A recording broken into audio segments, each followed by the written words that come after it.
Welcome back to the Way Out West YouTube channel.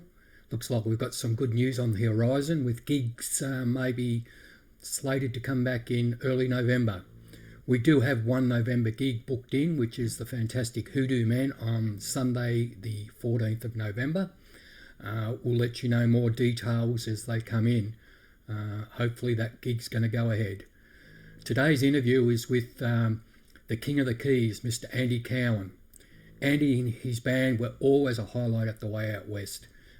We loved him. He's a fantastic musician, singer, songwriter, piano player, all-round champion bloke. So sit back and enjoy this interview, and don't forget to subscribe because I want to keep bringing you these interviews. Enjoy.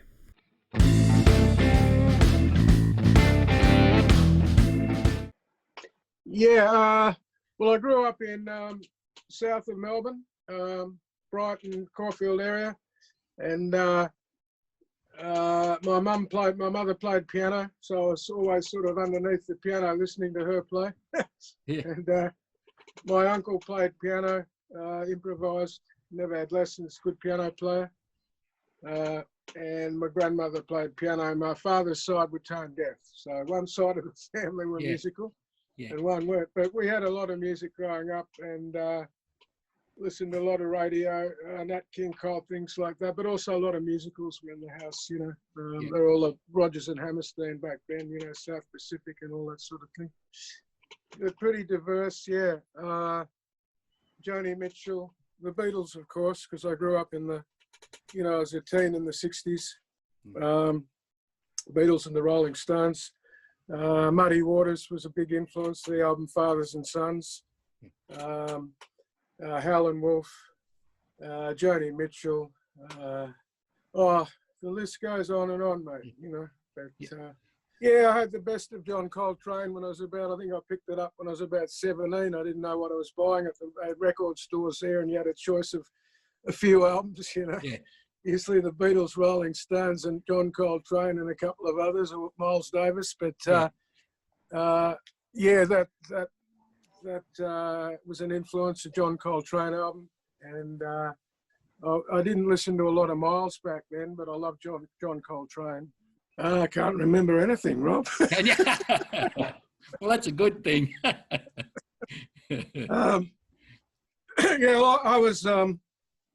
I'd left Madder Lake in about 74, I think, or 5. I came up here, actually, to Queensland for 2-3 years, to Noosa.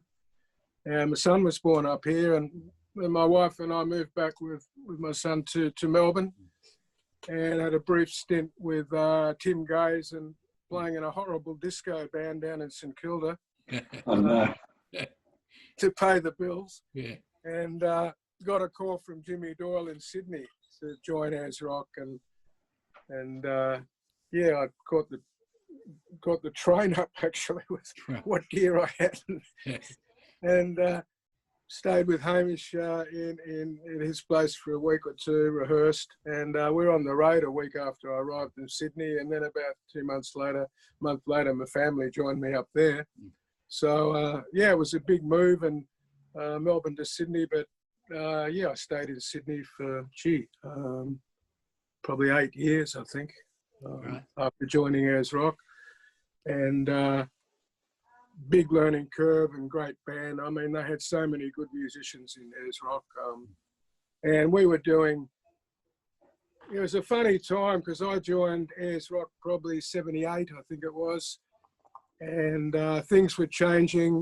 New wave was coming in with bands like Simply Red and, the big snare kind of the 80s sound was coming in. We were still doing, I guess, jazz rock, you'd call it, with a lot of long solos, and we loved it. And we kept going. I did that for 4 or 5 years, and just fantastic band, very good. Do all the music. Billy Green and I worked on that. Yep. Billy Green was the guitar player for Doug Parkinson back in played on Dear Prudence.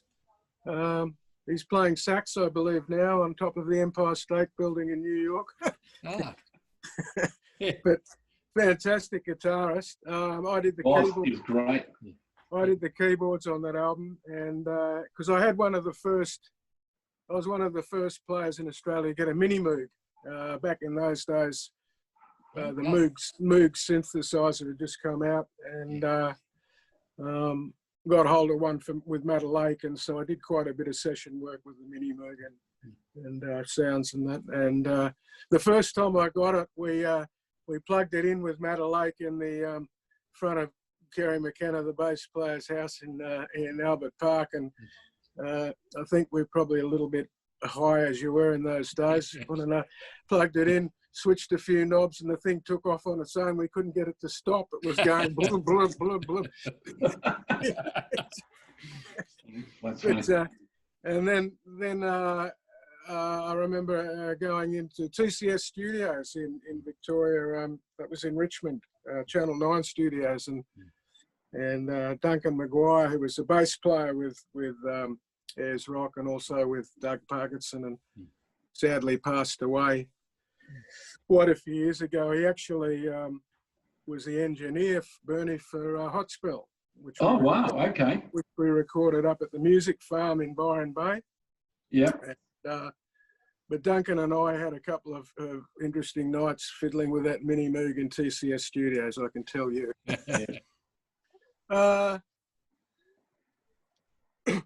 Well, I'd been playing with Howard Cairns and Ronnie Farella on drums, and Carl Hurd, who's a great sax player. And Carl Hurd's he left, the band kind of broke up around after one of these days, that album, the live album. And, Ronnie was playing drums for his wife, who's a very well-known jazz singer. And it just sort of ran its course. Carl's been in London now for quite a long time. And I was looking for another sax player, and a friend mentioned Jimmy Sloggett, and got in touch with Jimmy. And I think the first gig we did was the Dandenong Rangers Folk Festival up in Olinda, which is in the Olinda Gardens there. And it was a great festival. Doesn't run anymore because of the bad weather. We always had rain up there, and too hard to run it.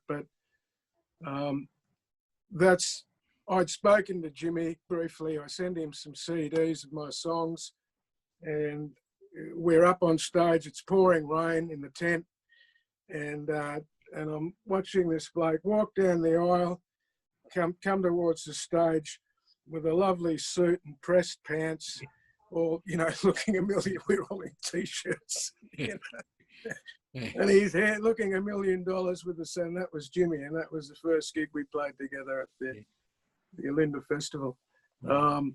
And then we headed up pretty soon after that to the Toyota Muster in Gympie, which is near us here in Armamore, and played that festival. And I got to know Jimmy then. We shared a motel room in Gympie, which was a pretty rough little motel.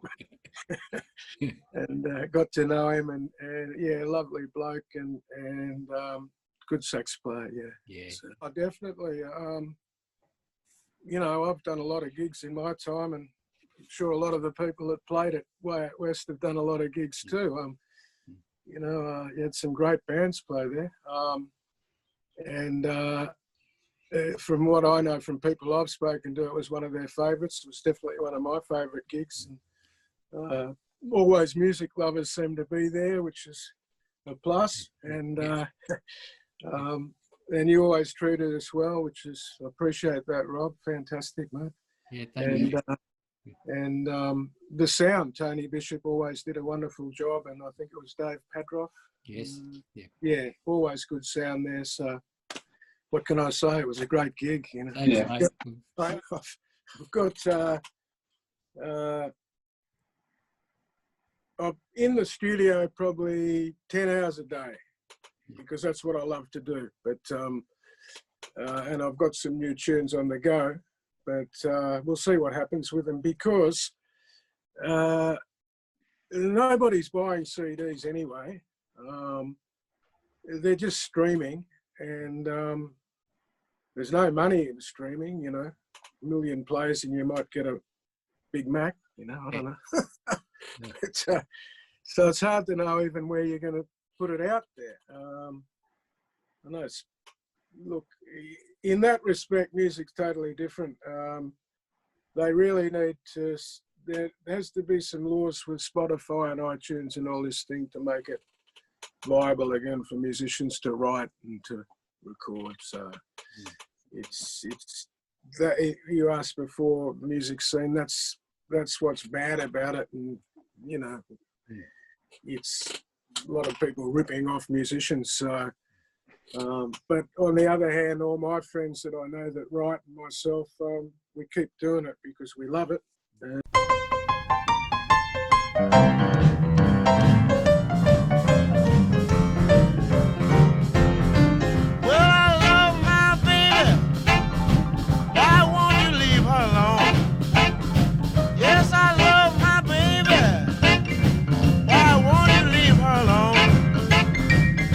I'm so sick and tired the way she's carrying on. If you don't want me, baby, why won't you tell me so? If you don't want me, baby, why won't you tell me so? Then I won't be around knocking upon your door. Yeah.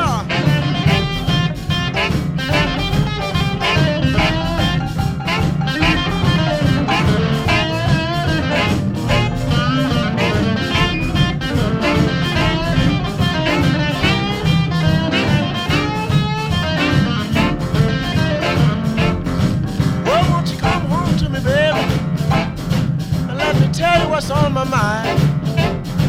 Won't you come home to me, baby? Let me tell you what's on my mind.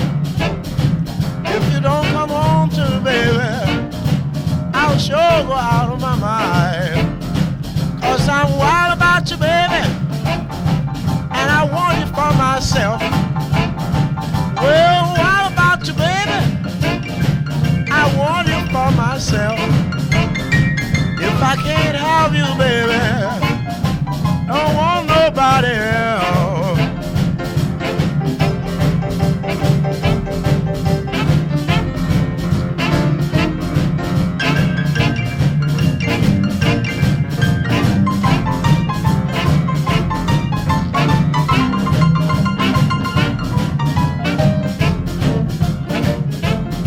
So it's all for now, baby. I'll see you down the road. Oh, it's all now, darling. I'll see you down the road. But the next time I see you, be sure you bring in your clothes.